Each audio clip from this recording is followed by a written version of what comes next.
We shall move to questions without notice. Are there any questions? And I give the call to the Honourable Leader of the Opposition. Thank you, Mr Speaker. My question is to the Prime Minister. Under Labor, Australians are living with higher prices and increasing interest rates. While the Treasurer blames the private sector, Australia's leading economists say the problem is government spending. Stephen Smith, Deloitte Access Economics partner, said government spending was, quote, historically high and, quote, a genuine driver of inflation. We all know the Treasurer won't. So will the Prime Minister accept responsibility for yesterday's rate rise? Yes or no? I give the call to the order. Members on my right. Prime Minister has the call. Thanks, Mr Speaker. Well, this is what the RBA Governor said yesterday when she was asked very directly about government spending. She said, what's happened in the last 6 months or so? Private demand has turned out to be much stronger than we have been forecasting. That's what the RBA Governor had to say very clearly. Order. The member for Fisher will cease interjecting. We know that Australians are still doing it tough, and we know that cost of living pressures are real. But that's why we have measures to actually address cost of living pressures, to take pressure off family budgets in every way that we can. And we'll keep focusing on easing cost of living pressures, on the making medicines cheaper, which we did on the 1st of January, investing in more bulk billing and urgent care clinics, which we are doing, cutting student debt by 20%, opposed by those opposite, paid prac and $10,000 incentives for people to do apprenticeships in construction or in energy, and of course free TAFE that has now had more than 700,000 people participate in it. That's why we support real wage rises. That's why we supported a tax cut last year, and why on July 1 there'll be another tax cut, and next year there'll be another one after that. I note before— Order. The member for Goldstein. They'll make it 2 from 2. Prime Minister in continuation. I note we had a debate about a cost of living measure before question time today. Those opposite can't even agree on cheaper beer. Remarkably. Order. The Manager of Opposition Business will take his point of order, as he's entitled to do so. Just on relevance, the question wasn't about the debate earlier today. It's about interest rates. I just invite— the Prime Minister was asked about higher prices and increasing interest rates. He was talking about the price of an individual commodity, but I'll just invite him to return to the question. I was, Mr Speaker. I was asked about cost of living and the pressure that people are under, and I'm talking about the measures which we are taking. And one of them we're trying to legislate through the Parliament. It passed the House of Representatives earlier today, but the Liberals split from the Nationals. But more than that, 5 of the Liberals went and voted with the Nationals against the government's position. So, order.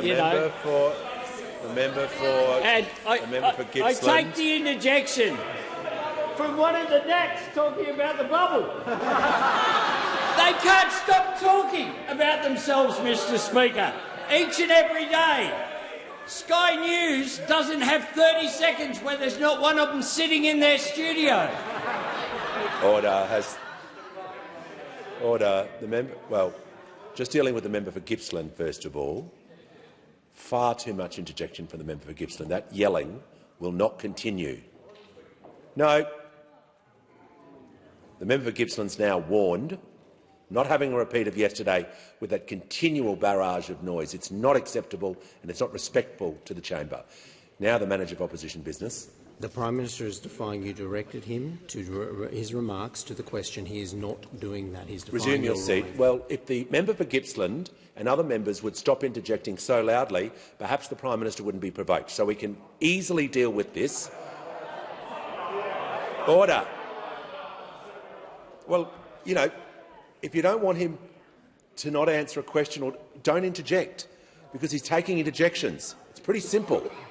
Order.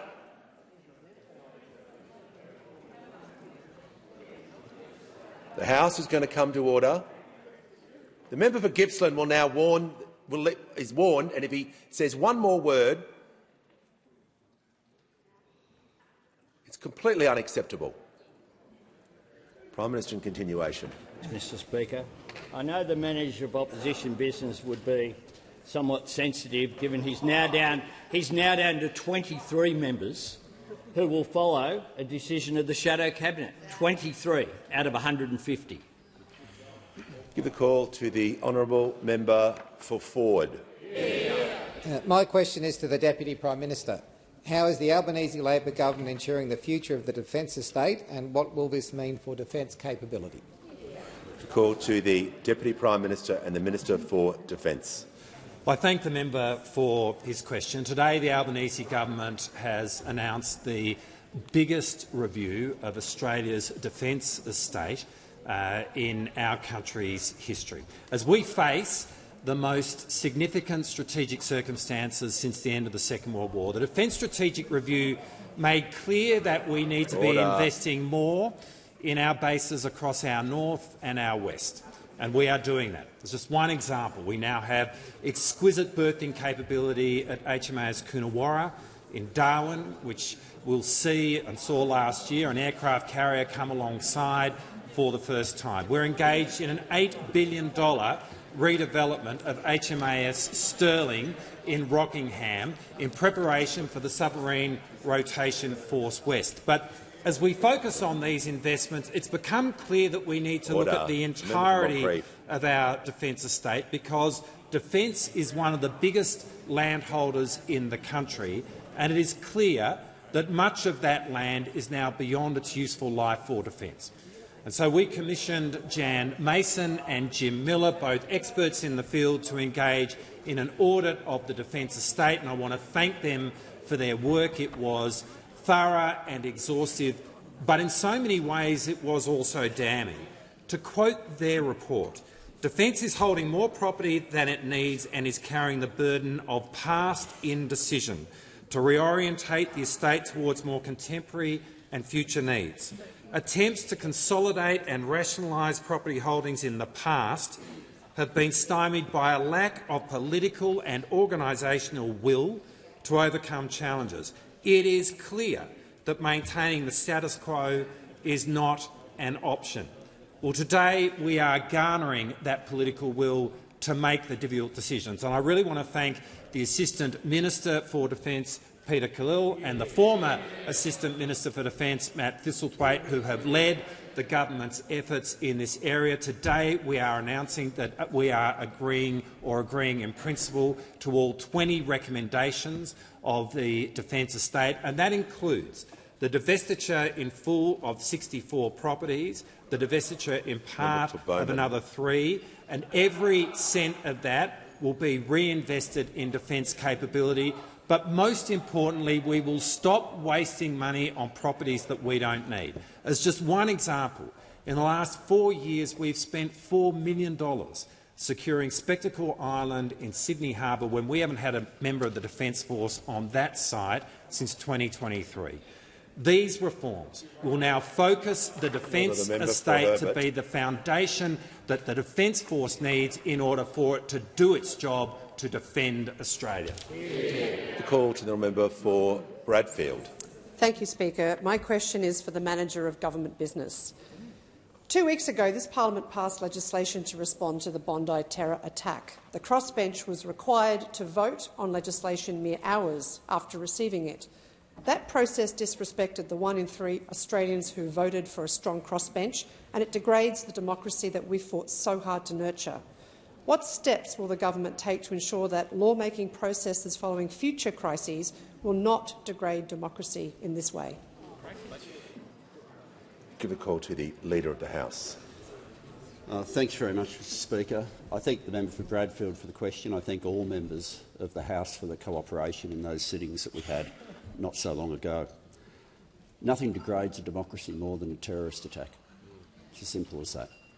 And as soon as the horrific anti-Semitic terror attack had happened in Bondi, a number of us assembled in Canberra the Prime Minister made sure that the National Security Committee was meeting daily.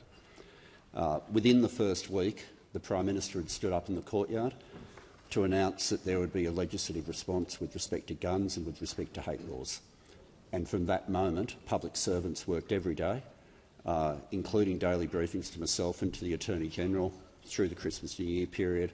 And the moment we had legislation ready, two things happened. The Prime Minister stood up in the courtyard and announced that Parliament would be recalled, and that day the legislation appeared as an exposure draft to make sure that people had an opportunity to get across the legislation as best they could, and various negotiations started, but also a parliamentary inquiry started immediately as well. I would love to have a situation where all legislation could be dealt with in a staged manner like we do with most legislation in this House, where we don't commence debate in the week that it's introduced. That's what we normally do. But if anyone wanted any piece of evidence about why the timely nature of that going through quickly mattered, it's to think about what happened on the Sunday, after the legislation had been released, but the Sunday before this Parliament returned, and the National Socialist Network, the neo-Nazis of Australia, disbanded. It wasn't because we were saying we were going to take our time, it's because they knew it was going to go through that week. That's what happened. Order. They made sure that they had disbanded. There are many organisations engaged in anti-Semitism. There are many organisations engaged in a number of forms of bigotry that my intelligence and law enforcement agencies that I'm responsible for as Minister for Home Affairs have to deal with. And the priority that we take, without apology, is if something has to be done quickly to keep people safe, then that's how we do it. Give a call to the honourable member for Hasluck. Speaker, my question is to the Prime Minister. How is the Albanese Labor government backing our Defence Forces by making sure that they have access to the investment, assets and infrastructure that they need to keep Australians safe? And what approaches has the government rejected? Call to the Prime Minister. I thank the member for Hasluck for both the service and for the question. The government will always support the men and women who proudly wear our uniform to keep Australians safe, investing in our capability and investing in our relationships. And on Friday I will be in Jakarta seeing that through, signing a landmark security agreement with Indonesia.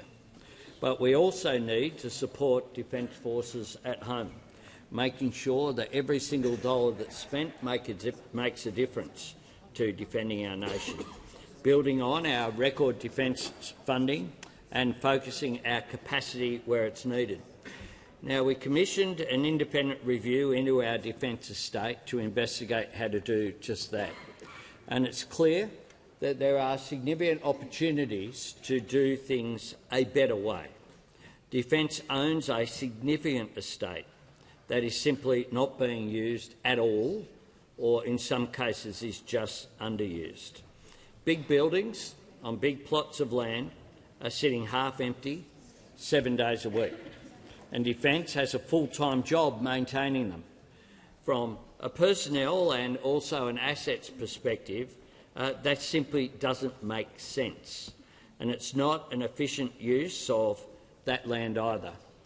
Many barracks and buildings sit on land that's gazetted for use well before Federation, and they serve a purpose more fitting for that time, frankly, than they are for today. So we are taking action to maximise our defence capability. The Commonwealth will sell 64 defence estate sites across the nation and invest all proceeds back into defence, supporting our Defence Force personnel, making sure that our defence estate is fit for purpose, but also creating opportunities for urban development, for green spaces and housing in our cities. It is about making sure the men and women who keep us safe can do just that. This is a win-win-win. It is a win for the nation's defence. It is a win for opportunities when it comes to housing, but it's also a win for ensuring that economic efficiency comes through, that we don't have estates just sitting there costing money to be maintained that are serving no purpose in either being used by our Defence Force personnel or in defending our nation. This is a sensible way forward, and I thank the Defence Minister and the Assistant Minister Khalil for the extraordinary amount of work that has gone into this. This is a sensible reform going forward. We'll move to the next question. I'm pleased to advise the House that President of the Gallery today is Meg Brown, Member for Franklin and Shadow Minister in the Tasmanian House of Assembly, and Councillor John Dorr as a guest of the Member for Bullwinkle, the former Shire President of Muttering. We give the call to the Deputy Leader of the Opposition. Thanks very much, Mr Speaker. And my question goes to the Treasurer. Shane Oliver, AMP Chief Economist, said, and I quote, "The best thing that Australian governments can do to help bring down inflation would be to cut government spending." When will the Treasurer finally admit he must control his spending to prevent the 14th interest rate rise under Labor? Call to the Treasurer. Thank you, Mr Speaker. Once again, leaving out the interest rates started going up on their watch and the 3 interest rate cuts last year. But more broadly, Mr Speaker. Order. The Deputy Leader has asked his question. Yeah.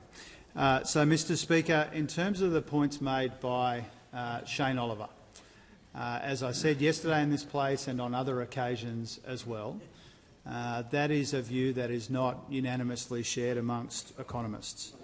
The AMP economists said government spending has peaked and the growth in government spending is going to add less to inflation.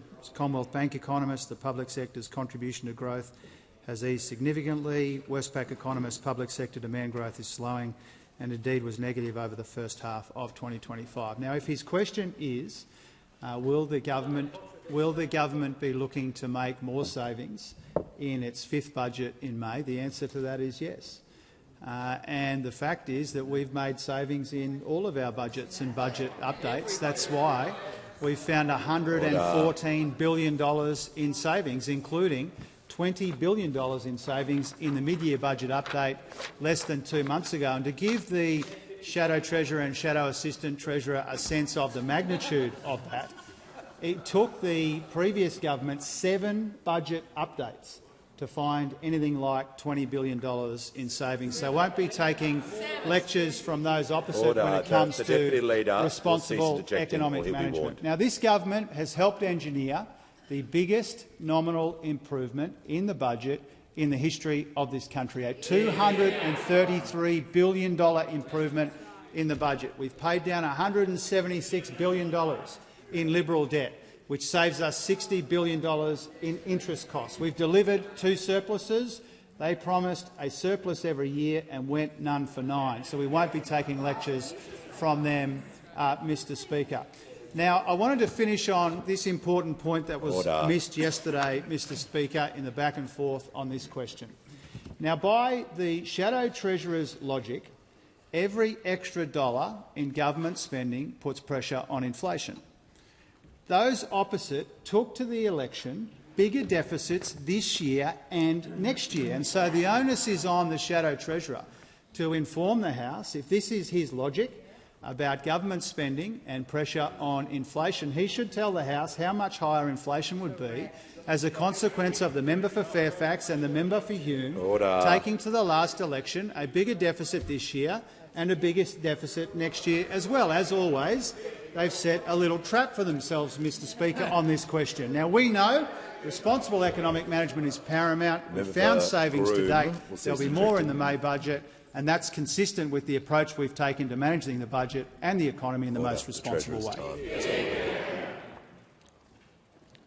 Give the call to the honourable member for Banks. Thank you, Mr Speaker. My question is to the Treasurer. How has the Albanese Labor government approached the task of budget repair? How does this compare with other approaches? Call to the Treasurer. Thanks, Mr Speaker, and to the member for Banks for the big and thoughtful contribution he's already making in his first term in this place. And Mr Speaker, as I was saying, the mid-year update that we handed down in December detailed $20 billion in savings, and it banked every cent of upward revisions to revenue. And what made it the most responsible mid-year update on record is that it was the only one ever to have a better bottom line every year of the forward estimates, less debt every year of the forward estimates, and net policy decisions that improve the budget bottom line. Now, this is entirely consistent with the responsible approach that we've taken since we came to office. We've delivered that biggest nominal turnaround in the budget ever, $233 billion improvement. We found those $114 billion in savings. We've got the gross debt down this year $176 billion lower than when we came to office, and that means we're avoiding that $60 billion in interest costs. But where the progress is most obvious is when you compare our record on the budget to our predecessors. Now, they promised a surplus in their first year, and every year they never delivered one. We've already delivered 2 surpluses, and we got their deficits down. They had real spending growth averaging 4.1%, Mr Speaker. We've got it down to 1.7%. They had spending at almost a third of the economy. We've got it down closer to a quarter. They spent the majority of upward revisions to revenue. We have saved most of them. They had debt peaking at 45% of our economy. We've got that down to 37%. They doubled the debt even before the pandemic, and we've been able to get some of it down. They went to the election promising to jack up income taxes on every taxpayer. We'll cut taxes this year and next year as well. And I know that the Shadow Treasurer has been talking about fiscal rules, Mr Speaker. The Liberal Party's fiscal rules weren't worth the paper that they were printed on. They promised the surpluses, they went none from 9. They didn't limit their spending or bank revenue upgrades like we have. They failed every test that they set for themselves. The highest spending government was Scott Morrison's government. The highest taxing government was John Howard's government, Mr Speaker. And they took to the election a policy for higher income taxes, higher electricity bills, bigger deficits and more debt, Mr Speaker, and that's why nobody takes them seriously on the economy anymore. They might change their leader, Mr Speaker, but they can't change their record. We will not be taking lectures from them. We have delivered the surpluses, the spending restraint and the savings that our predecessors could not. We know that there's more work to do on the budget, and that's our focus as they focus on who sits where over there. Give a call to the National Party Whip. Thank you, Mr Speaker. My question is to the Treasurer. The Reserve Bank decision to increase interest rates will place more cost of living pressure on Australian families. When the Reserve Bank cut rates in August last year, the Treasurer put out a long media statement taking credit for the decision. Treasurer, why does the government take credit when interest rates go down, but no one takes any responsibility when the rates go up? Why don't you apologise to the Australian people?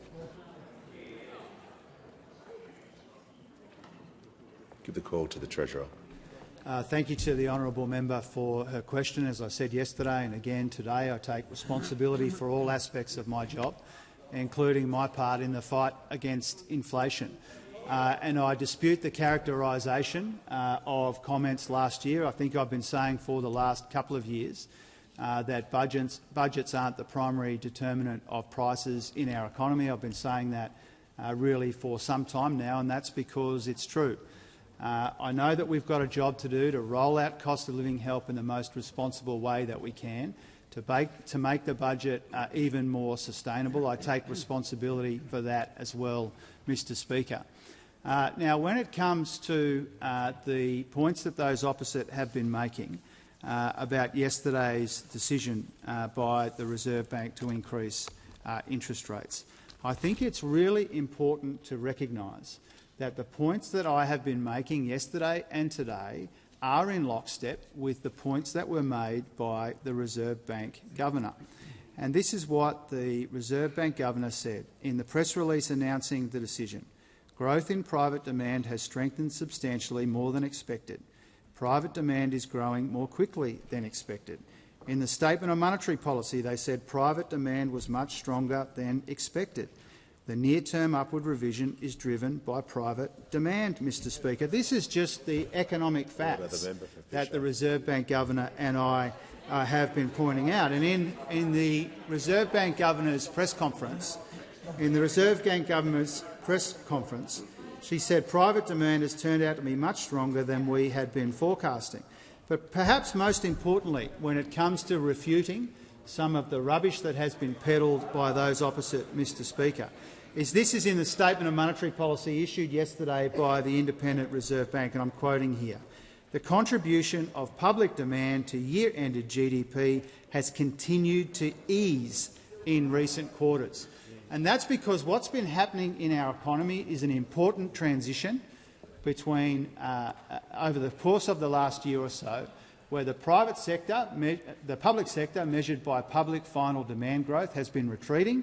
Last year it was less than a third of what it was the year before, and that slack has been taken up by the private sector, which is a good thing so long as the economy can accommodate it. And that's why the work that we're doing on productivity and lifting the speed limit of the economy is such important work, Mr Speaker. And so we're seeing that transition in our economy. We've seen it over the course of the last year or so. And so the points that I've been making, the points that the RBA Governor have been making. Now, we know that there's more work to do on inflation, on productivity, against the backdrop of global economic uncertainty, and that's the government's focus. The call to the honourable member for Macarthur. Thank you, Mr Speaker. My question is to the Minister for Health, Aged Care, Disability and the NDIS. How is the Albanese Labor Government securing the future of the NDIS and delivering more funding and support to help Australian kids and their families to thrive? The call to the Minister for Health and Ageing and the Minister for Disability and the National Disability Insurance Scheme. Thank you, Speaker, and thank you to the member who knows just how much the NDIS is a proud legacy of our Labor Party. It's a world-leading program of supports for people with significant and permanent, usually lifelong, disabilities. But when we came to government, Mr Speaker, we found a scheme that was running off the rails at a time when the scheme should already have been pretty much fully matured. It was growing at a whopping 22% per year, Mr Speaker. And our government immediately started the hard work to get that growth rate down to a more sustainable level. We set a target of 8% growth this year in 2026, and the mid-year budget update that the Treasurer published only several weeks ago reported that we are on track to meet that target, Mr Speaker. But I've also said that an 8% growth target for a scheme with a relatively stable population base is still not sustainable. And on Friday, state premiers and chief ministers agreed with the Prime Minister and our government to work to get that growth rate down even further to 5 to 6% or lower, Mr Speaker. Of course, we will do that work in close partnership with the disability community itself, but I make the point that sustainable growth in this scheme is not just important for the budget, although it is also a critical way to ensure the long-term future of this critical scheme, absolutely critical scheme.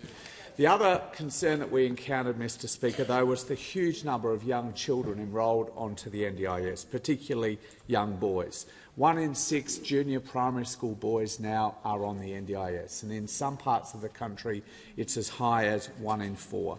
This is simply not what the scheme was set up to do, and it's not the best way to support young children with low to moderate needs, Mr Speaker. And that's why I was also delighted on Friday that state premiers also agreed to our plan to introduce the Thriving Kids program.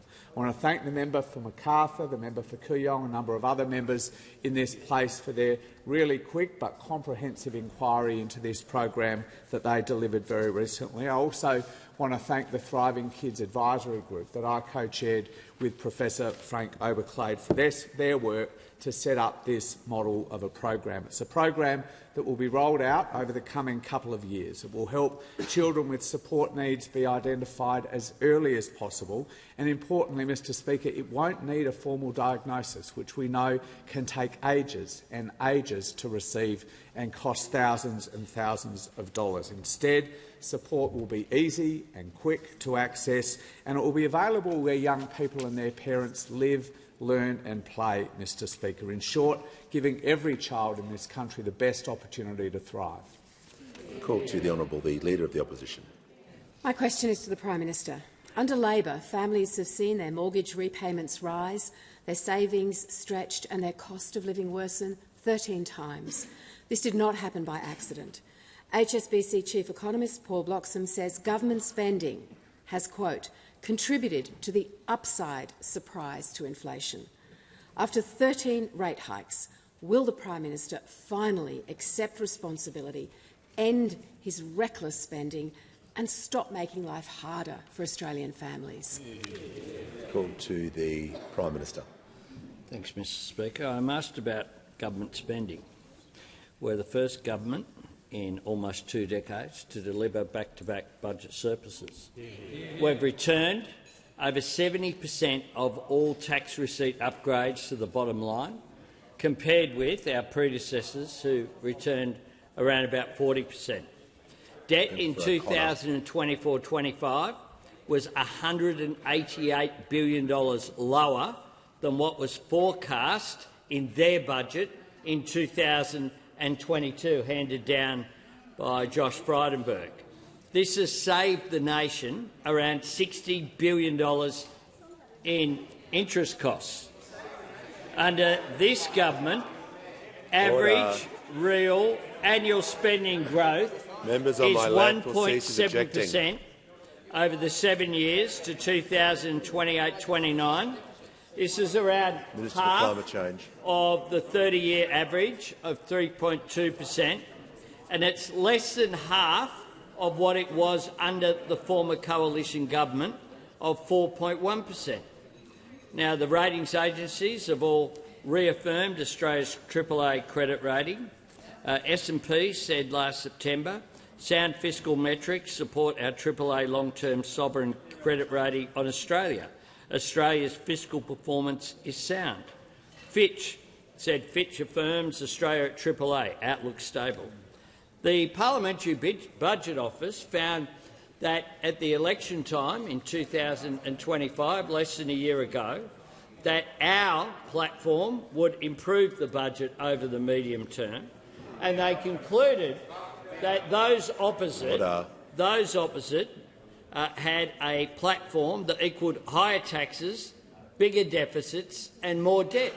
Just a fact. All up, the coalition would have increased deficits by $135 billion over the coming decade, added $147 billion to government debt, and that is after they were going to slash essential services, get rid of more than 40,000 public servants, and not just not have the income taxes that we are going to reduce. They were going to legislate to increase income taxes for every single taxpayer. That is what they had to say. That is what they're the facts, Mr Speaker, and they don't like it, but they are the facts as we go forward, and we're happy to have a debate with them about the facts, because those opposite are just focused on their disagreeing with each other. Concluded. The House comes to order. We shall hear from the member for Gorton. Thank you, Mr Speaker. My question is to the Minister for Education. As students across the country head back to school, what is the Albanese Labor government doing to ensure Australian kids get the best start possible? What is so important to deliver rather than divide on school education? The call to the Minister for Education. Well, thanks very much, Mr Speaker, and can I thank my friend the glorious member for Gorton for her question. Mr Speaker, school is back now across the country, and that means a lot of relieved mums and dads and a few nervous kids, not as nervous as a few people over there. There's a lot of kids. I'll tell you a story. There's a lot of kids. changing schools, changing classes, changing teachers, changing seats. There's a bit of that going on over there as well. There's kids in classrooms right now that are learning how to read and are learning how to count. There's a bit of that going on over there as well. And no doubt there's a few kids that are yet to get back to school. They might be still on a European holiday. They'll get back late and no doubt expect to get elected school captain. But, Mr Speaker, this is a big year for school education. Last year we signed agreements with every state and every territory to fix the funding of our public schools. That funding starts to roll out this year and the reform that's tied to it. And a big part of that is reading. The reading wars are over. We know what works. A big part of that is phonics. A big part of that is explicit teaching. And a big part of that is identifying children early who are falling behind and giving them extra support. And part of that is a phonics check for kids when they're 6, when they're in year 1. And that rolls out right across the country in every state and every territory this year. Now, to give you an idea how important this is, South Australia has been doing this now for almost a decade.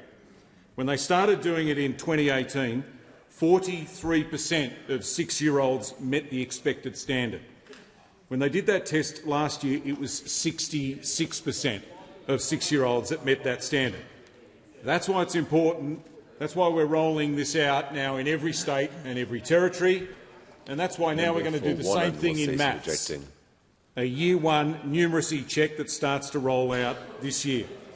Mr Speaker, can I also use this opportunity to give a quick shout-out to our teachers, people who do the most important jobs in the world. And this year there's going to be big changes to teacher training to better prepare students to teach children to read and write and count and manage classroom behaviour. And some good news, I can advise the House that this year the number of applications from students to start a teaching degree at university is up 6.5%, and university offers are up 6.3%. So that is all good news. More funding for our schools, more teachers for our schools, and more focus on the basics to make sure more of our children get a great start in life. Before I call the honourable member for Flynn, I'm pleased to advise the House that Councillor Yolanda Kenyai from the City of Palmerston is a guest of the member for Solomon, who's also joined us in the gallery today. Give the call to the honourable member for Flynn. Thank you, Mr Speaker. My question is to the Minister for Climate Change and Energy. The Prime Minister promised that Labor Energy Plan would reduce household electricity bills by $275 per year by 2025.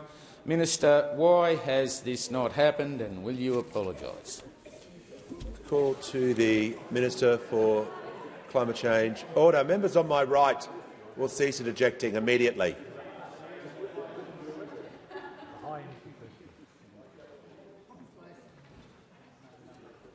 The Treasurer, until you cease interjecting, we won't hear the answer. Minister for Climate Change and Energy has the call. Well, thank you very much, Mr Speaker. I thank the honourable member for his question, and I note that in his electorate 1,128 Flynn households have introduced a cheaper home battery under our policy and have reduced their energy bill by 90% or more, and in many cases have reduced their bill to nothing and now get a rebate. And that's a common story across rural and regional Australia, Mr Speaker, which I'm sure all honourable members welcome, whether they're rural and regional members from the Labor Party, the National Party, One Nation or aren't sure. They all welcome this great news. Now, Mr Speaker, the fact of the matter is that in Queensland, wholesale prices of electricity in May 2022 were $347 a megawatt-hour. They are now $58 a megawatt-hour. Some of the biggest reductions we saw in the last quarter were in Queensland, and that's a good thing. Order. It's a direct result of the increase in renewables across our grid. So we know there's much more work to do to ensure that every Australian benefits from the increase in renewables and solar. That's why we're doing things like solar sharer, which those opposite oppose. I mean, one thing that unites them is that they're opposed to free electricity in the middle of the day, apparently, Mr Speaker. They're the sorts of policies that this government will keep implementing and that those opposites simply don't understand. Order. Members on my left. The Leader of the Nationals is getting close to not being here in the chamber. The call to the member for Caldwell. Thank you, Speaker. My question is to the Minister for Health. How is the Albanese Labor government's record investments in bulk billing helping to strengthen Medicare after a decade of cuts and neglect?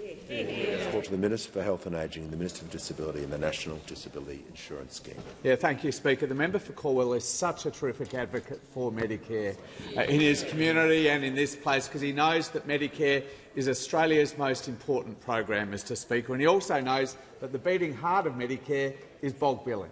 The promise that every Australian should feel that they can go to the GP whenever they need to, rather than when they feel they can afford to. The promise that all they should need to take to the GP is that little green and gold Medicare card, Mr. Speaker. But we know that when we came to government 3 and a bit years ago, bulk billing was in freefall. That was the description given to it by the College of GPs, and we also know that the reason why it was in freefall was no mystery at all. It was because the Liberal Party government had frozen the Medicare rebate and frozen the income of doctors for year after year after year, most of those years as a result of a budget decision overseen by the Leader of the Opposition, of course, when she was the Health Minister, Mr. Speaker. And because of that freezing of their income, GP leaders had started to advise their members to walk away from bulk billing. Well, when we came to government, Mr. Speaker, we were utterly determined to turn that around. In our first full budget delivered by the Treasurer in 2023, we tripled the incentive that GPs get paid for bulk billing pensioners, concession card holders and kids. It was a request from the College of GPs, and when we delivered on it, they called it a game changer, Mr. Speaker. And bulk billing rates for those Australians are now comfortably back up over 90%, Mr. Speaker. We also delivered the 3 biggest general increases to the Medicare rebate in 30 years. The biggest, the second biggest and the third biggest since Paul Keating was Prime Minister, Mr. Speaker. But also, only 3 months ago, for the first time ever, we delivered bulk billing support to every single Australian, not just those with a concession card, Mr. Speaker. And I'm happy to report that already that is making a huge difference out in our community.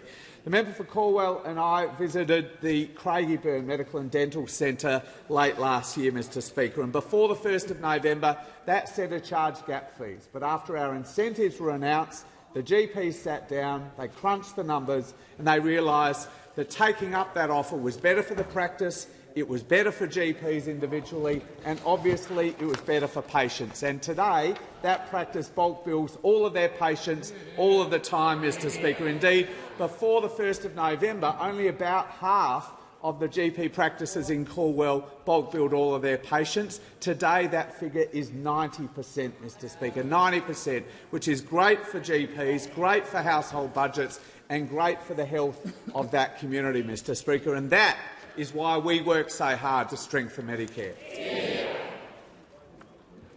Give the call to the Honourable Deputy Leader of the Opposition. Thank you very much, Mr. Speaker. My question goes to the Treasurer.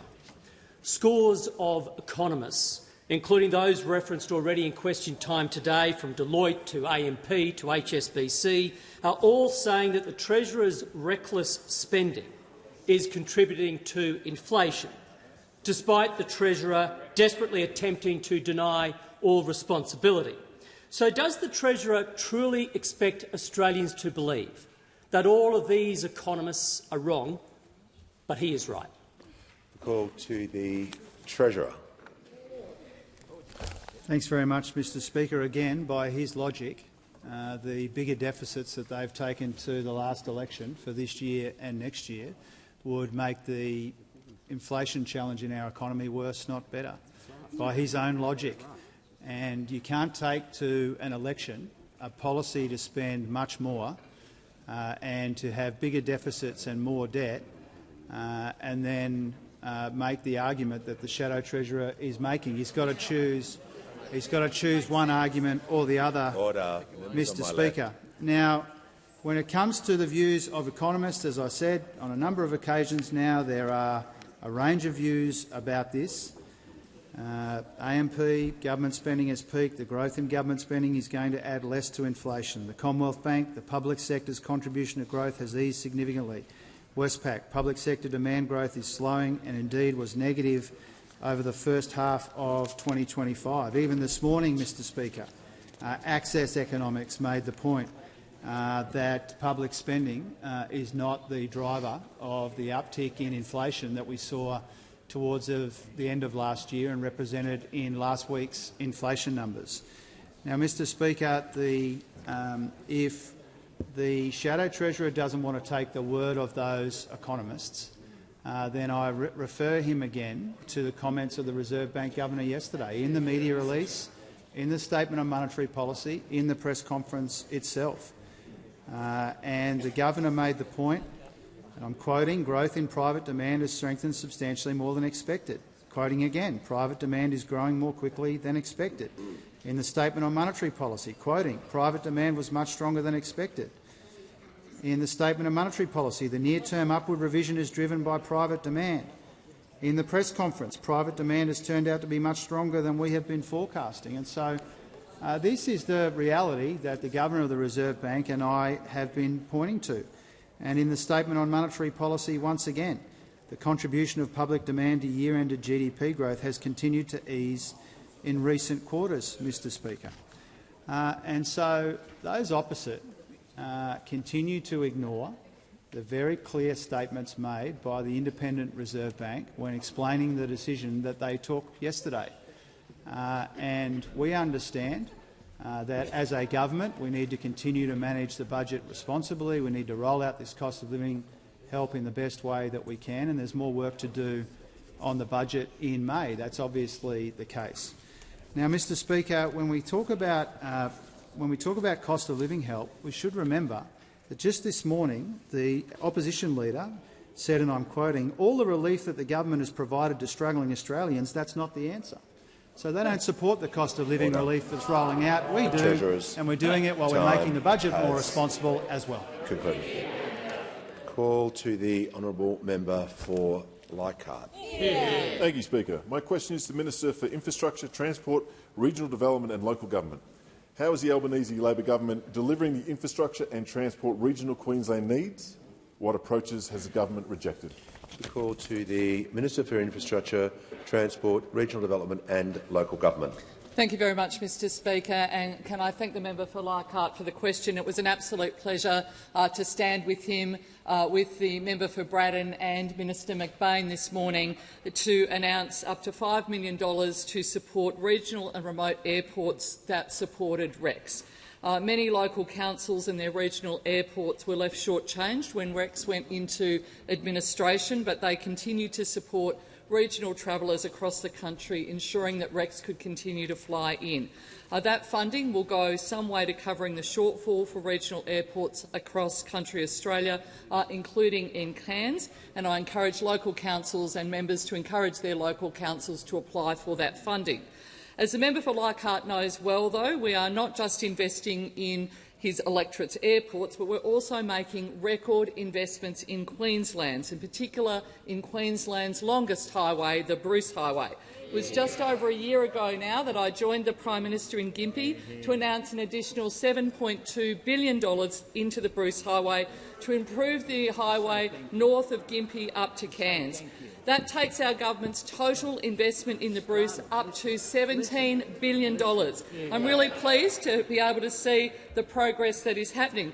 So imagine my surprise, and I can see him interjecting, when I read comments from the member for Dawson, who at the time was an occupant of the opposition benches, is now over there, that our investment being jointly delivered with the LNP government and my good friend Brent Mickelberg, we work well together, that this money was just a stunt, with him saying, let's be honest, this $7.2 billion was made purely for politics. So seeing as the member for Dawson thinks investing in Queensland is just a stunt, I thought I'd tell you about some of the delivery. The member for what we've finished so far: strengthening the road service at Tamala intersection, Spider Creek Road, Goodbye Creek Road and Handcamp Road, completing road repairs and strengthening between Ingham and Innisvale, between Ayr and Townsville, widening and delivering safety upgrades for Bootaloo Road. And now we've started pre-construction and design work to improve safety between Mackay and Proserpine, from Ayr through to Townsville, right across the Dawson electorate. Around Mackay, we've kicked off road strengthening works at the southern entry and continuing down to Proserpine South. Procurement is underway so that we can soon start road surface strengthening at the northern and southern entrances of Serena, and we're widening the road surface between Eldridge Road and Poppy Road, including the installation of a new wide centre lane. 38 projects already started and underway. So while the former coalition is getting their steps up, travelling around, plotting between their offices, we're getting on with the job of building the infrastructure that Queensland needs, including a significant investment in the Bruce Highway. Call to the honourable member for Curtin. My question is for the Prime Minister. Since you came to office in 2022, parliamentary committees have prepared 78 reports and hundreds of recommendations on policy areas ranging from domestic violence to plastic pollution to gambling harm. Your government has only responded to 4 of these within the required 6-month window. 57 reports haven't received any response at all. Why is the government consistently failing to respond to important committee recommendations? Why set up these inquiries if they're not going to go anywhere? Call to the Prime Minister. I thank the member for Curtin for her question and for her engagement in the parliamentary processes. The member for Curtin brings due diligence to her local representation, but also for participating in the broader questions that come before this parliament.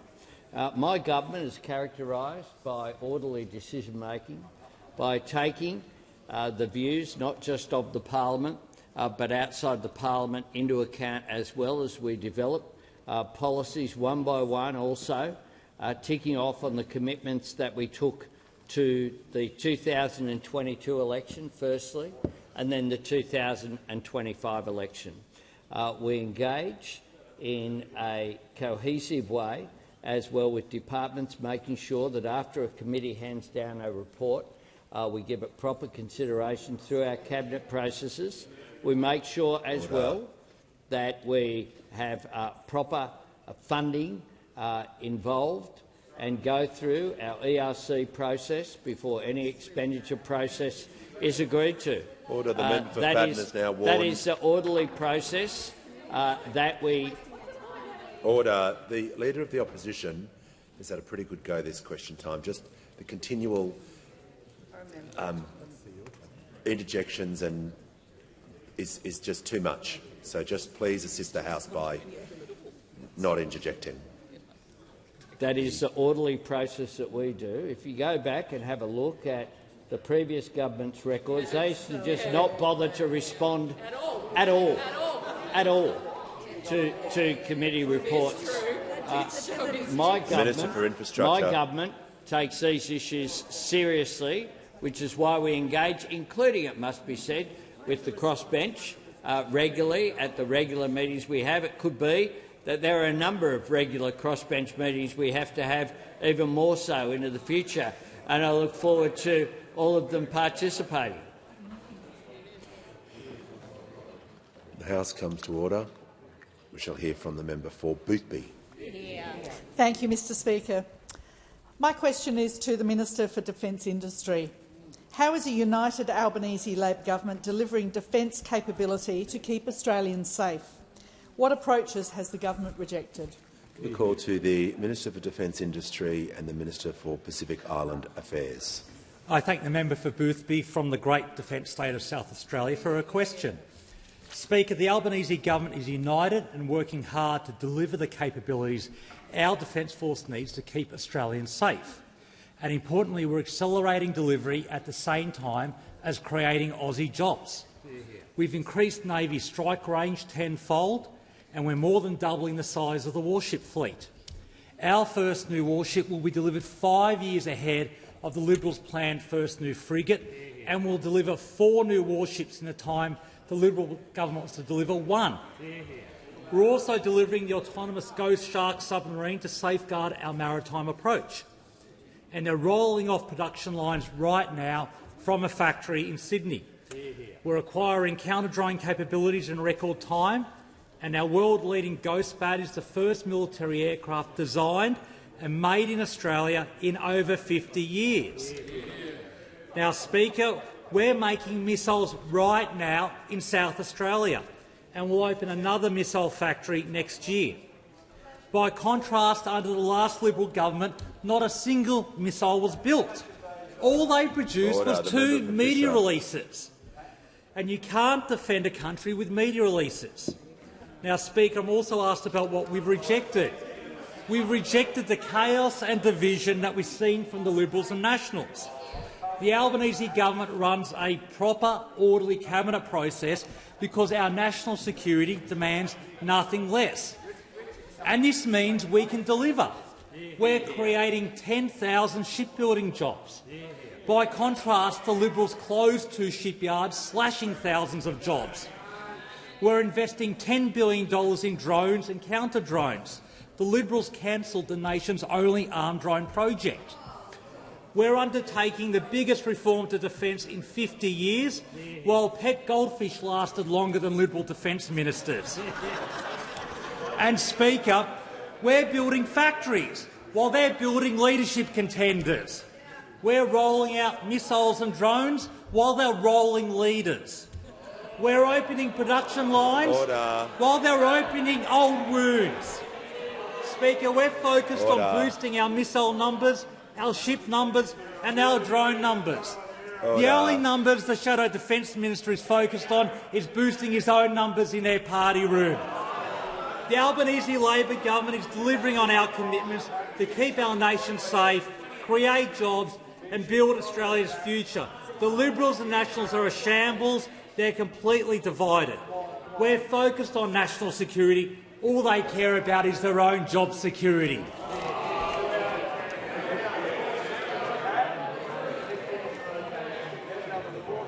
Order. When the House comes to order, the member for Herbert interjected 9 times during that one answer, and as a result of him being on a warning, he will now leave the chamber for the remainder of question time. There's consequences for actions. I don't know why people can't understand that concept. When the member for Wannon finishes, we'll continue with question time. The member for Kennedy now has the call. Treasurer, young mothers today must have a paying job, be a wife, cook, family bookkeeper, kids chauffeur, house cleaner, laundry lady, church on Sunday. Not surprisingly, when 20 Australians die, only 15 will be born. Advance Australia Fair is Hughenden irrigation scheme. 15 Hughendens create 3,000 farms, 10,000 owner-operator businesses, 100,000 homes with backyards. Hughenden has had $170 million allocated now for 8 years. Queensland dithers. Will you create a water authority and call tenders? Treasurer, you won't get a portrait, you'll get a statue. Order. Just remind all members regarding time limits and questions. Order. When the House comes to order, the Treasurer has the call. Thank you, Mr Speaker. Thanks to the member for Kennedy for his question. I wanted to say that one of the first things I did this year was travel with the Prime Minister and Minister McBain to make sure that we spent time. Yeah, he has been to Hughenden twice as Prime Minister. He's very committed to the northwest of Queensland. And you can see that in the fact that Minister McBain, the Prime Minister and I went and spent time with the good people and industries of Cloncurry. Our thoughts obviously are with the farmers and miners from that part of Australia in the aftermath of this horrific flooding. Now, the question was about a number of things, Mr Speaker, but primarily I think about water infrastructure. And since May 2022, the Albanese government has invested $1.2 billion in more than 130 projects through the National Water Grid Fund, improving access to water, driving growth and supporting long-term environmental health. And we know, Mr Speaker, Kennedy's asked his question. We know, Mr Speaker, as the member for Kennedy pointed out in his question, 400 clicks up the road from Cloncurry in a beautiful place called Hewenden. This government has made a $170 million commitment to support the Hewenden irrigation scheme in the member's electorate. And he is right to point out that project is waiting on a Queensland government review, which is currently underway, the Gulf Water Plan, I think it's called, which will provide the water necessary to support the scheme. It has been a process which has been underway for some time, and we're waiting for that process to conclude. Now, order. No, the member for Kennedy. Member for Kennedy. Just listen to my advice. You just can't get up and say what you'd like. You've done that during the question. If you wish to raise a point of order on relevance, you can. I'll take that. It was a point of order on relevance, but you need to say the point of order on relevance. So the Treasurer was asked a question about the funding, and he's talking about the $170 million. I'm listening carefully to make sure he's been directly relevant to what you asked him. The Treasurer has the call. Thank you, Mr Speaker, and also mentioning the frustrations that the member for Kennedy has about the wait on the Queensland Government's Gulf Water Plan. I understand that that's the next thing that needs to be completed in order for the project to go ahead. Obviously, beyond that, in Queensland we've got other big water commitments, $600 million near Bondi, really important food bowl as well. But we do know, Mr Speaker, as a government we can always do more on this front. We take the member for Kennedy's suggestions very seriously. We have decided to review the Water Act, the Murray-Darling Basin Plan and the National Water Initiative to make sure it's delivering on what we need it to. I acknowledge Minister Watt and before him Minister Plibersek for the work that they do on that. Our objective here is to maximise the enormous economic potential of northwest Queensland. That is a passion that the member for Kennedy has, the Prime Minister has, the Treasurer. This government shares that passion with the member for Kennedy, and a big part of that, an important part of that, is building more water infrastructure, not necessarily more statues. Order. Members on my left, when the House comes to order.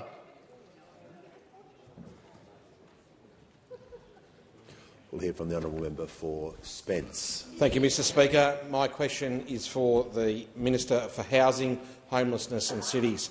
What is the Albanese Labor government doing to build more houses and help more Australians into home ownership?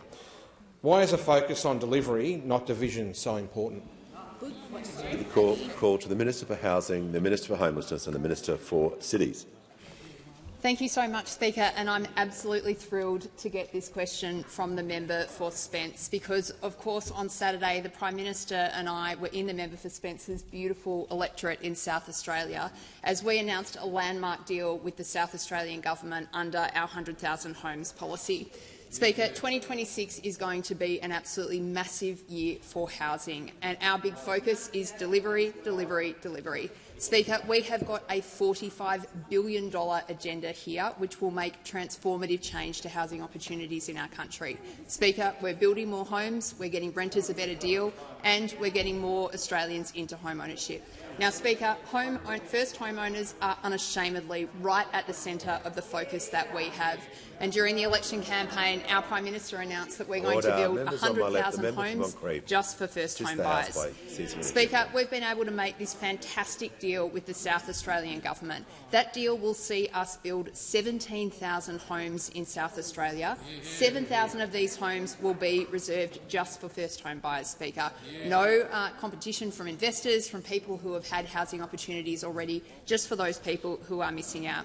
Now, Speaker, the work with the South Australian Government has been really straightforward and construction for one reason. We share a very simple belief with the Premier, Peter Malinauskas, and that is that we believe ordinary Australians should get the chance to own their own home, and under our government that is happening more often.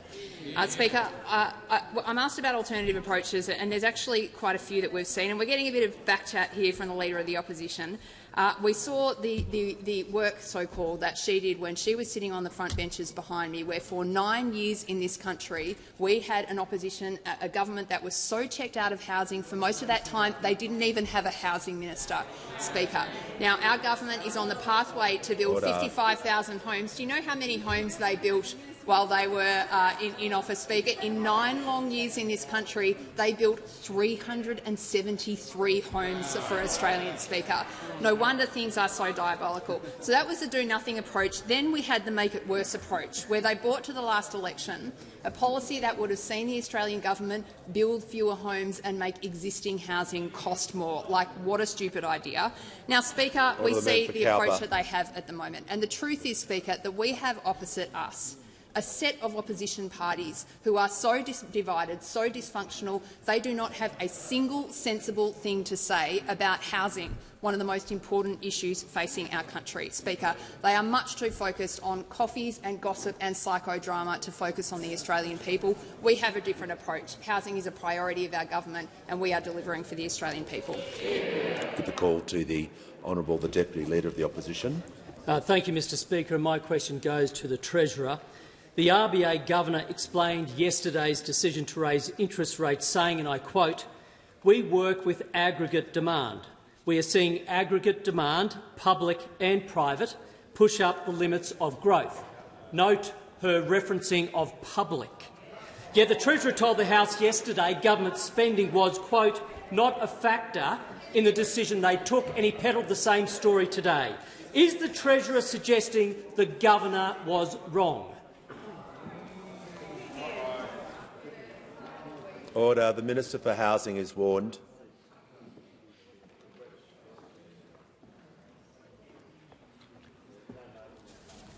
The manager of opposition business. I've just warned the Housing Minister. You'll go down that pathway too. We'll wait for the House to settle. The manager for opposition is now warned. If I'm telling you you're going to be warned, that's a definite time to stop talking. I don't know what you're pointing to, but just sit there and just order.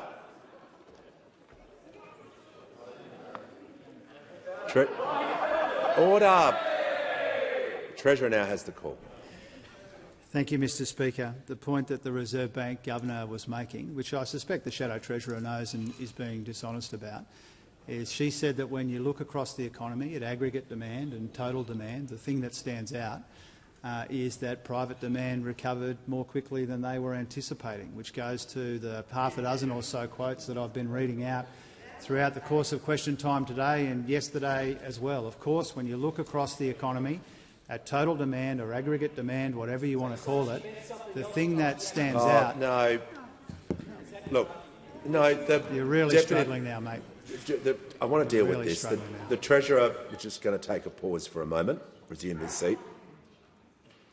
We're simply not going to have a question time where everyone just thinks it's a free-for-all and you can say whatever you like whenever you like. That is not how this chamber will work. I talk about respect a lot, and that sort of behaviour is just— we're moving on beyond that. So the Deputy Leader will leave the chamber under 94A. I'm simply not going to have that behaviour.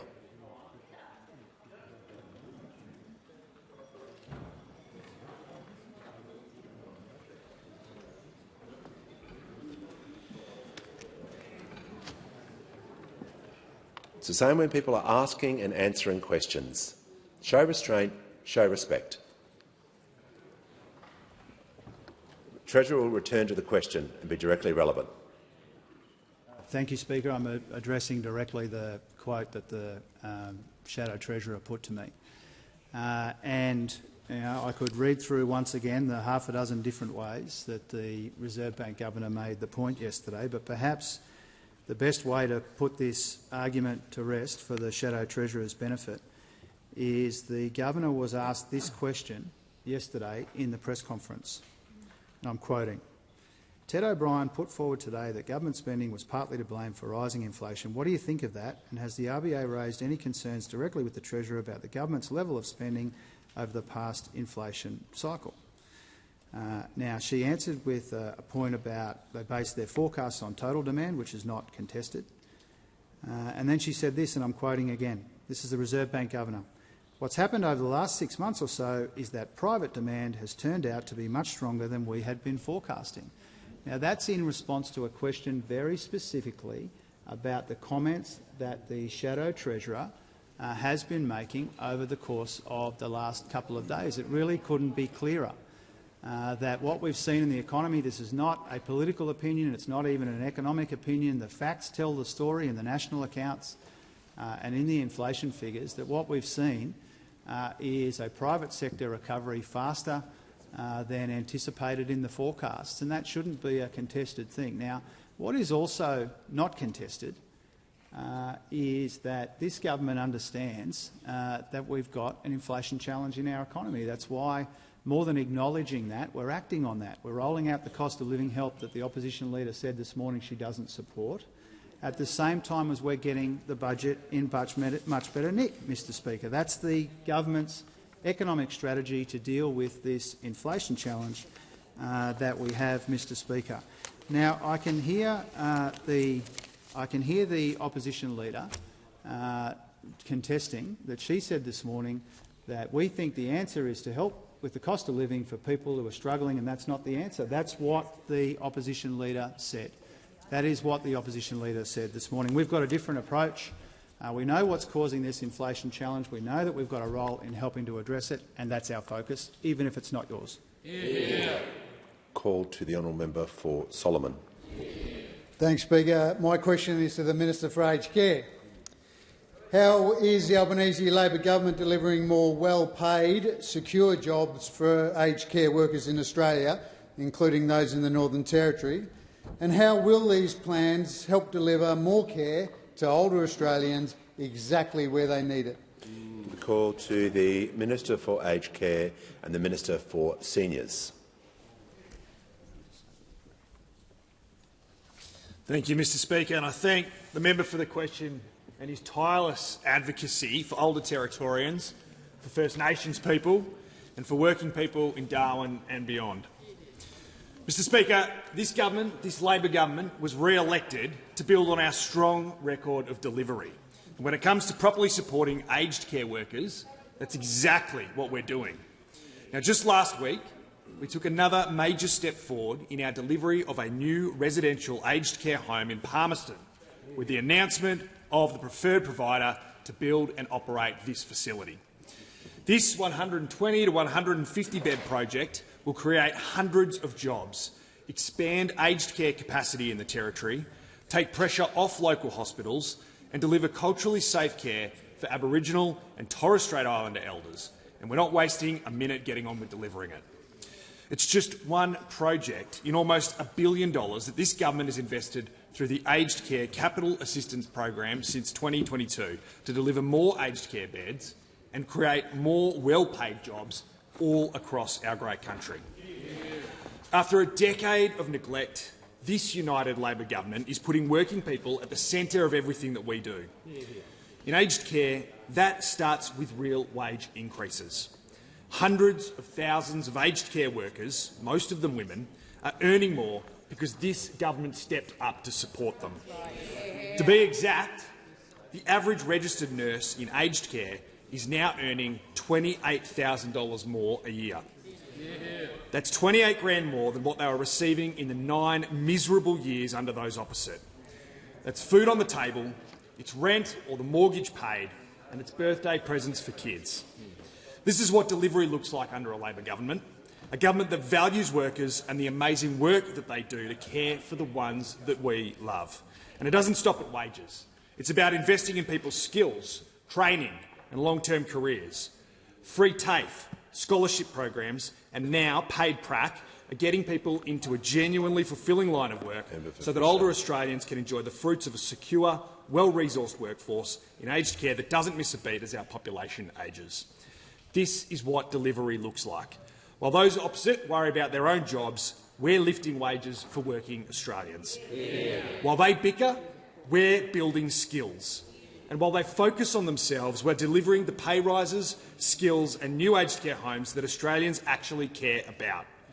This government backs workers. We back higher wages and we're delivering for every single Australian. Yeah. Give the call to the honourable member for Dawson. Thank you, Mr Speaker. My question is to the Minister for Climate Change and Energy.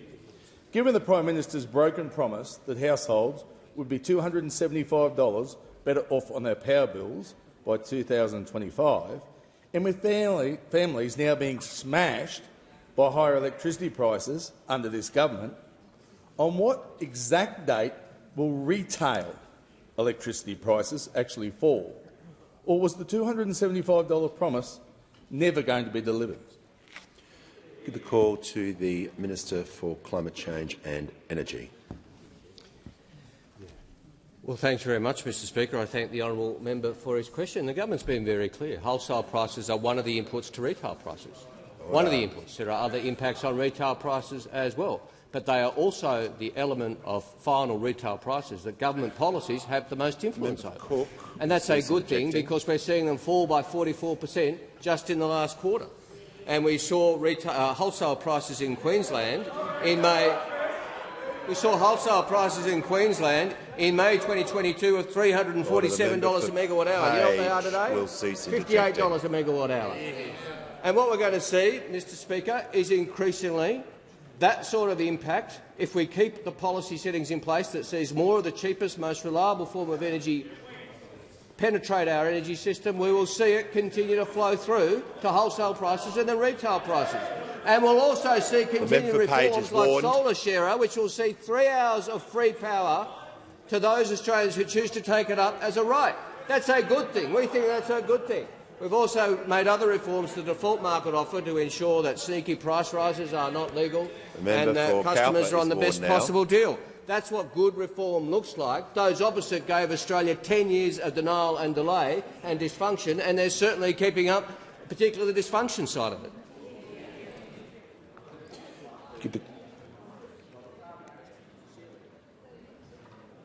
When the House comes to order, we shall hear from the honourable member for Chisholm. Thank you so much, Speaker. My question is to the Attorney-General. What is the Albanese Labor government doing to promote the safety of women and children? And how is the government working towards ending gender-based violence in Australia? Call to the Honourable the Attorney-General. Thank you, Mr Speaker, and I thank the member for her question. The government is working together to support women and children experiencing family, domestic and sexual violence and to hold perpetrators to account. Together with my colleague, the most excellent Assistant Treasurer and Minister for Financial Services, we launched public consultation this week on draft legislation that will crack down on convicted child sex abusers who are shielding their assets in superannuation to avoid paying court-ordered compensation to their victims. The Albanese government is putting perpetrators on notice with a clear message.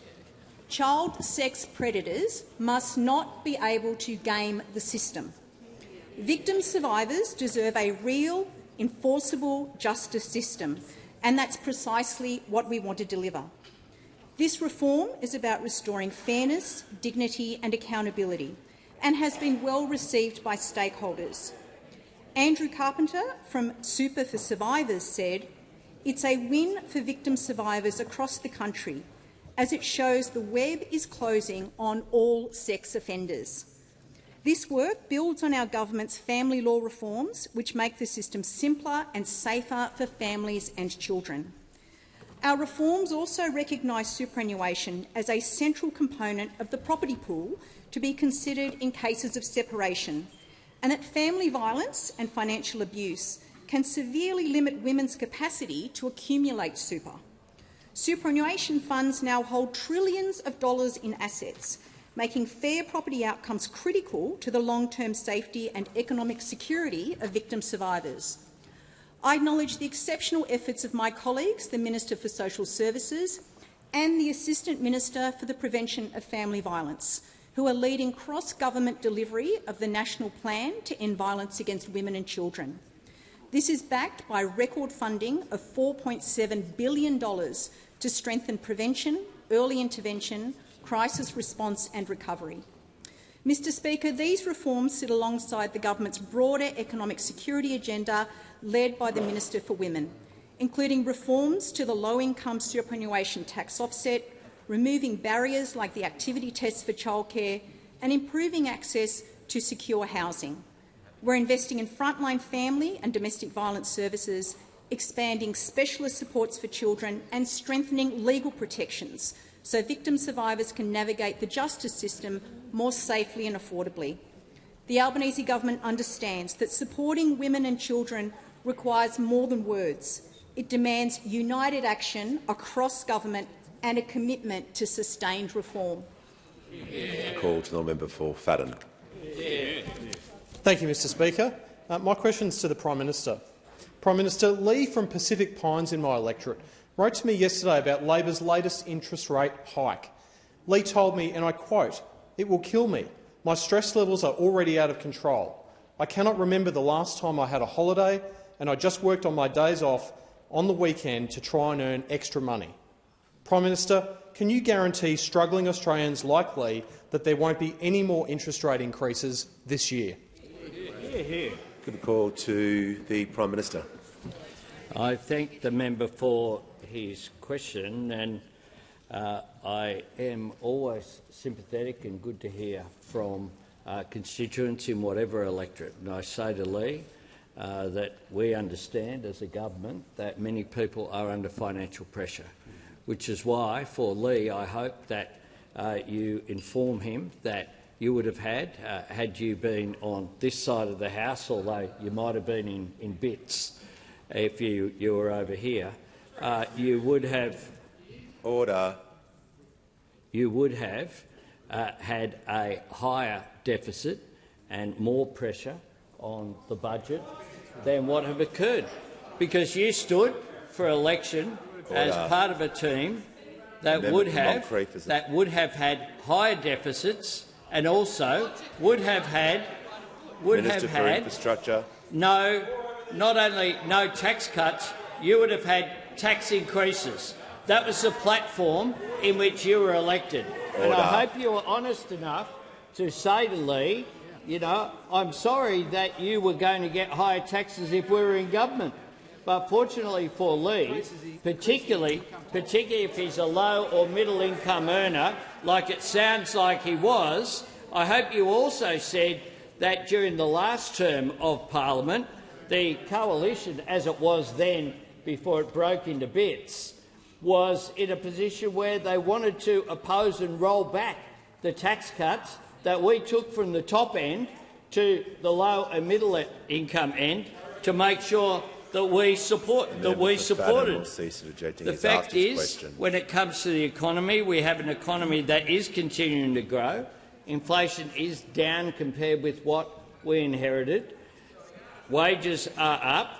We had the lowest average unemployment rate of any government in the last 50 years, 1.2 million jobs created, 3 out of 5 full-time, 4 out of 5 in the private sector, the smallest gender pay gap on record, fewer days lost to industrial disputes, record numbers of small businesses, solid business investment, record investment in public hospitals, and we've rolled out cost of living support, which the leader of the Liberal Party this morning had to say that they didn't support again. Cost of living support as part of dealing with the pressures that are there on the economy. Now, we will continue to make sure that we provide cost of living relief for people like Lee, and those opposite, I assume, will continue to oppose with every bit of energy that they do oppose each other as well. Call to the honourable member for Bonner. Thank you, Speaker. My question is to the Minister for Climate Change and Energy. How is the Albanese Labor government delivering a cleaner, cheaper and more reliable energy system for Australia? What are the impacts of Labor's delivery on Australian households, and how does this compare with previous approaches? Give the call to the Minister for Climate Change and Energy. Well, I thank my honourable friend for the question, and what a difference the member for Bonner has made in just the short period she's been here, Mr Speaker, and I'm happy to inform the House 219,750.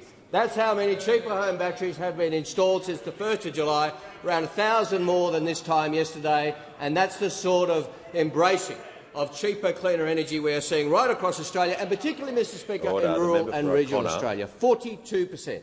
of the cheaper home batteries that have been installed have been in rural and regional areas. People in these areas know that what's good for the planet is good for their pocket. And new data out today from the Clean Energy Council shows how important this is for the grid in reducing prices, not just for those who have the battery, but for everyone. And interestingly, Mr Speaker, as many Australians have installed a cheaper home battery in the last 6 months of 2025 as all the entire 5 years previously. That shows good policy in action. And of course, this comes in terms of the broader context of the last quarter, renewable energy hitting record highs, and the AEMO connection scorecard showing a record 64 gigawatts of new supply in the pipeline. Now the Minister will pause. The Minister will pause. I just put the member for O'Connor on a warning, and then you interjected straight away. Yeah, so that means you'll leave the chamber under 94A for consequences for actions. So if you get warned and you interject straight away, you're definitely going to leave the chamber. It's pretty straightforward. Minister for Climate Change, and we'll return to the question. Thank you, Mr Speaker. And as I was saying, we saw a record 64 gigawatts of new energy supply in the pipeline, and just in the last quarter, 1.8 gigawatts of new generation reach the position where it's connected to the grid. Now, the honourable member asked me how this compares to previous approaches, and we know that under the last government we saw 4 gigawatts of dispatchable energy leave the grid and only 1 gigawatt come on. Now, compare that to all the new energy supply that's coming into place now, and that's a direct result of policy. And of course, one of the consistent features over the last term of office was that between 2018 and 2022, the Minister for Energy was the member for Hume. And we saw a tailor-made energy crisis in this country. We saw disaster after disaster when it comes to energy policy. The opposition has been saying a lot about government expenditure and how government expenditure is too high. The member for Hume announced a $1 billion investment in new energy. You know how many kilowatts it delivered to the Australian energy system? 0. Call me old-fashioned, but I reckon if you're spending $1 billion, you'd want to see at least a watt of energy. And when we came to office, my incoming government brief told me that Snowy Hydro was running about 2 years late, but the member for Hume had hidden that fact from the Australian people. And then we had the member for Hume's famous investment in coal-fired power, the Collinsville coal-fired power station, a feasibility study, $4 million that he announced, and then 2 days later invited the successful proponent to apply. And we did not only not see a coal-fired power station, we didn't even see a feasibility report. It's a tough week for the Leader of the Opposition, but if the member for Hume is as confident in leadership challenges as he was an Energy Minister, the Leader.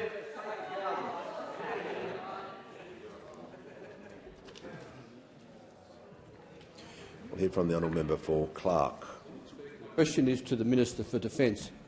Minister, the rationalisation of the defence estate was long overdue, and I am supportive in principle. However, media reporting today appears to be silent on the future of Anglesey Barracks in Hobart. So can you assure my community that the barracks will indeed remain a key part of the defence estate and receive necessary funding for upgrades? Call to the Deputy Prime Minister and Minister for Defence. Well, I thank the member for his very good and considered question. And the question is noteworthy in one respect, being asked at 3:30 in question time as the first non-government question which has been asked on the Defence Estate Review, in as much as it highlights the dog over here who hasn't barked. I mean, we have the biggest reform to the defence estate in our country's history, and we have not heard from the Shadow Minister. Order. Everyone resume their seats. Everyone resume their seats. I'll deal with this. The Deputy Prime Minister, that was completely unacceptable to refer to someone in those terms. You withdraw that comment, apologise, and get back to the question. I withdraw, Mr. Speaker. And apologise. And I apologise, Mr. Speaker.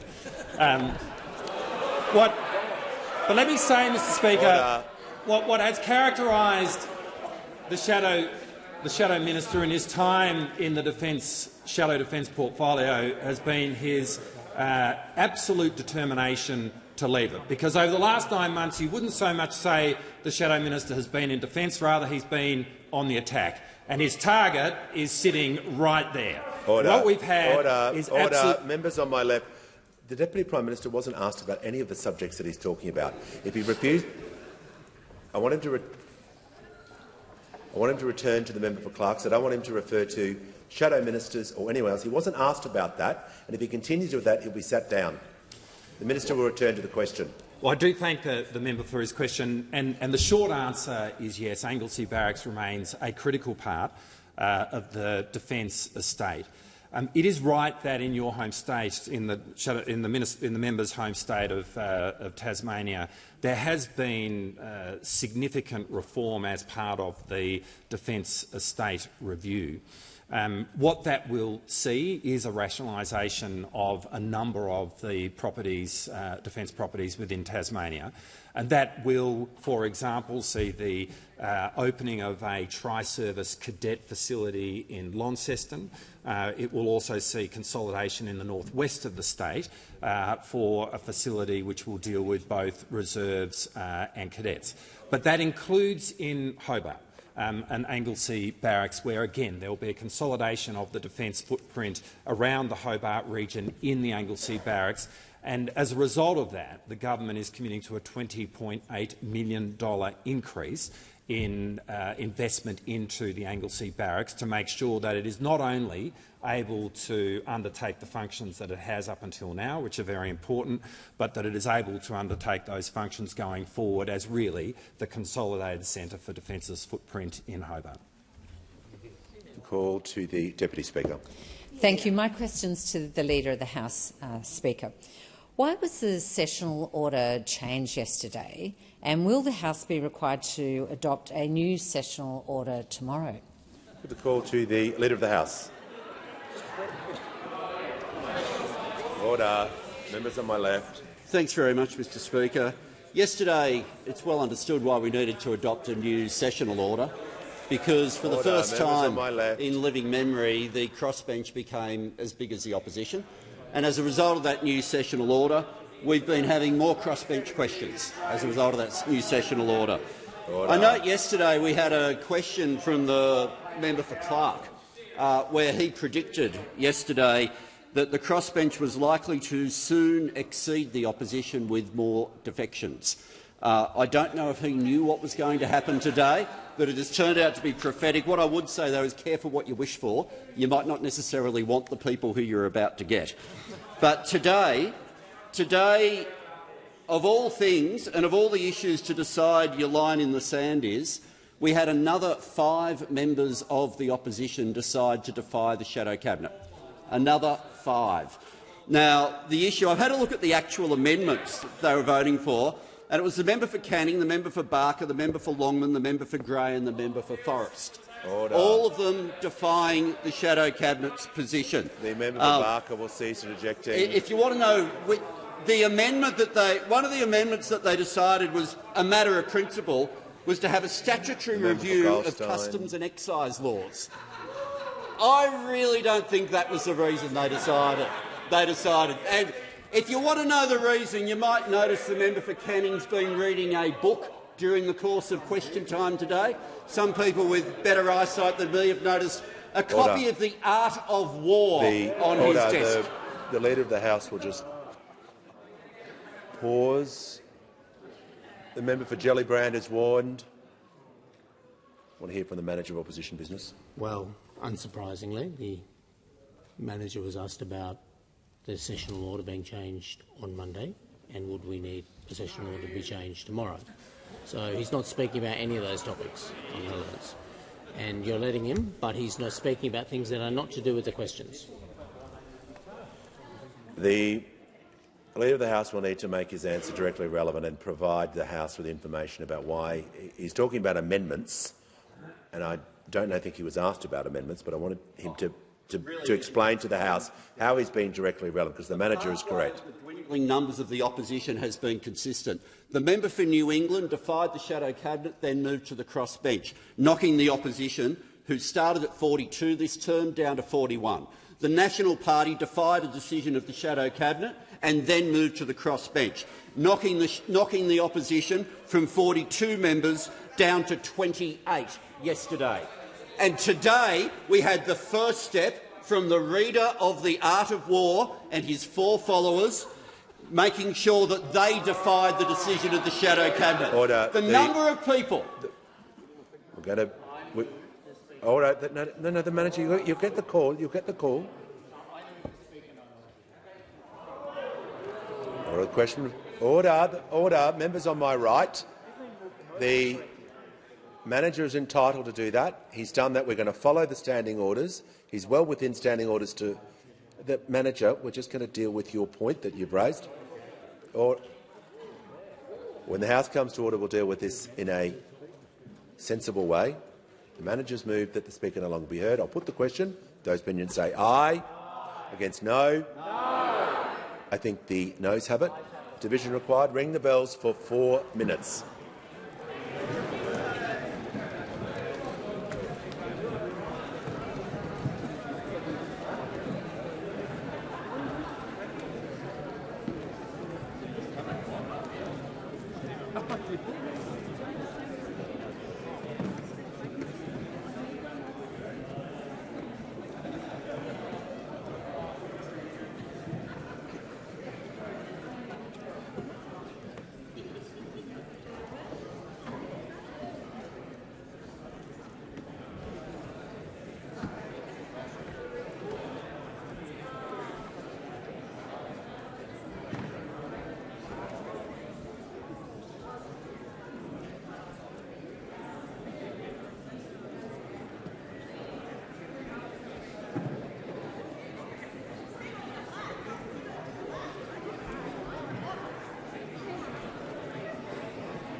Lock the doors.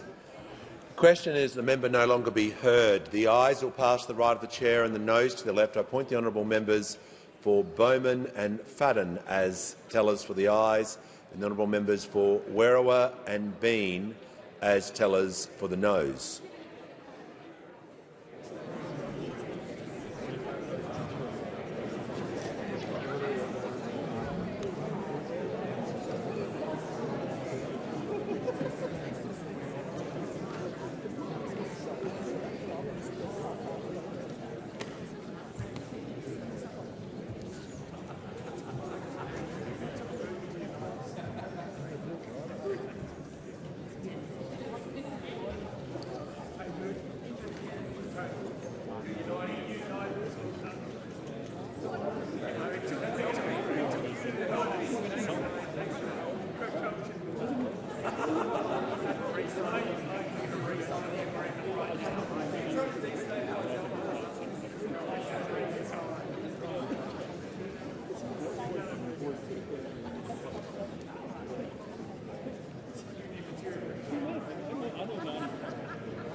Order. The result of the division is ayes 32, noes 98. The matter was resolved in the negative. Just allow members to return to their seats quickly and quietly.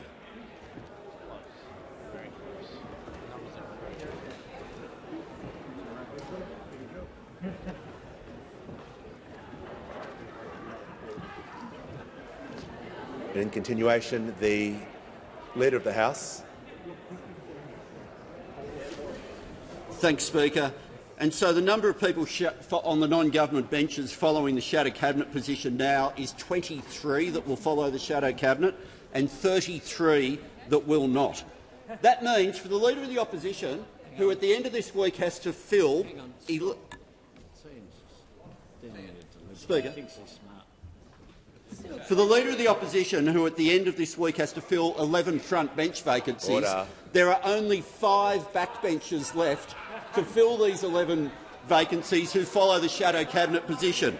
It's a group of 4 across there now on the crossbench, cross, very cross, apoplectic and just plain weird. Prime Minister. I ask that further questions be placed on the notice paper.